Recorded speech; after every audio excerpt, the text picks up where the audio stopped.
Prashanth Neel arrest మీదే ఒక video please. Prashanth Neel arrest అయ్యాడా? పల్లవి ప్రశాంత్ అయి ఉంటుంది.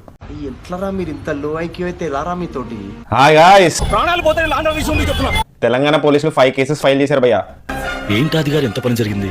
మహా దుర్మార్గులు అందరూ కలిసి మిమ్మల్ని ఈ స్థితికి తీసుకొచ్చి వదిలేశారే.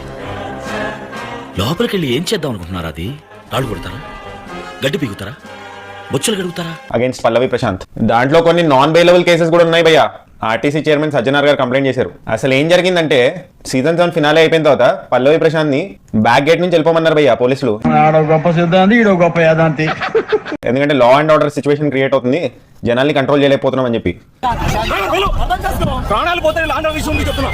ఏమిరా బాలరాజు, ఏమిరా ఉపయోగం దేశానికి నీ వల్ల? పల్లవి ప్రశాంత్ అదంతా ఇగ్నోర్ చేసేసి, కాదు నేను ఫ్రంట్ గేట్ నుంచి వస్తాను, సెలబ్రేట్ చేసుకోవాలి అని చెప్పి ఫ్రంట్ గేట్ నుంచి వచ్చాడు. రచ్చ జరిగింది.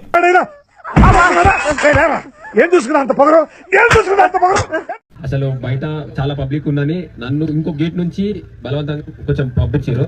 నేను గెలిచిన, నేను దొంగతనం చేయలే, ఎందుకు పోవాలి ఇట్లా అని వాళ్ళంతా దింపిన. మళ్ళీ నేను అక్కడికి వచ్చిన. వీడు అప్పుడప్పుడు టీవీలో కనిపించేసరికి హీరో అనుకుంటున్నాడు. మోరల్ ఆఫ్ ద స్టోరీ ఏంటంటే పోలీసులు చెప్పింది వినాలి. Nobody is above law.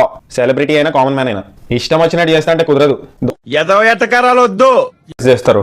Subscribe చేసుకోవచ్చు కదా. పుచ్చు మంచిది, మొదటి పోనీ నేనే చేస్తాను.